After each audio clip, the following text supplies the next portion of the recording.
तो इसको करने के लिए सबसे पहले ये जो रूट दिख रहा है, वर्गमूल दिख रहा है, इसको हटाएंगे।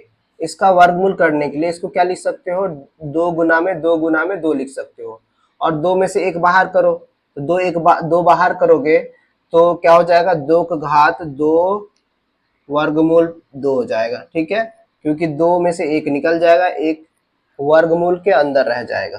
फिर गुना लिखो यहाँ पर, फिर इसको भी यहीं पर करो। यहाँ 2 कितने बार आया, 5 बार है ना, तो 5 बार आएगा तो 2, कुछ ऐसे करो इसको, और 2 पेयर होकर 1 निकलेगा, तो पेयर होकर कितने निकलेगा, यहाँ पर 2 निकलेगा। तो 2 2 जा कितना हो गया, 2 दूनी 4, 4 रूट 2, 2 का घात हो जाएगा। ठीक है, फिर गुना में लिखो, और फिर इसको करो, 2 गुना 2 गुना 2,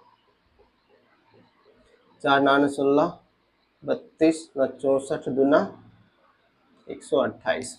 अब इसमें से 2 2 पेयर करके 1 निकालो, कितना निकलेगा, 2 दूनी 4 दूनी 8, 2 का घात 8 वर्गमूल क्या आ जाएगा, 2 आ जाएगा, और गुना में 2 का घात माइनस 14 और वर्गमूल 2। अब इसको सॉल्व करो, क्या होगा। अब देखो यहाँ पर बेस जो है, आधार सभी का क्या है, बराबर है, तो बराबर है तो ये भी जो घात है, पावर है, सभी जुड़ जाएंगे। तो जुड़ेगा तो क्या आ जाएगा, 2 का घात 2 रूट 2 हो जाएगा, प्लस 4 रूट 2 हो जाएगा, प्लस 8 रूट 2, माइनस है तो प्लस यहाँ ब्रैकेट लगाओ, माइनस 14 रूट 2 हो गया।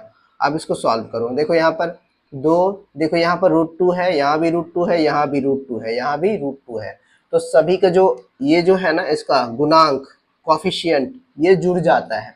तो 2 और 4 कितना हो गया, 6, 6 8 कितना हो गया, 14, और यहाँ लिख दो 2 का घात 14 और रूट क्या आ जाएगा, 2, और देखो प्लस माइनस क्या आ जाएगा, माइनस 14 रूट 2। अब देखो ये से ये क्या हो जाएगा, कट जाएगा, क्योंकि 14 रूट यहाँ 2 है और 14 रूट 2 यहाँ पर भी है, तो ये आपस में कट जाएगा। 2 का घात क्या बच जाएगा, कुछ नहीं बचा, तो 0 बचता है, और किसी भी नंबर पे पावर अगर 0 होता है तो उसका मान क्या होता है, हमेशा 1 होता है। आंसर क्या आ जाएगा, 1 आ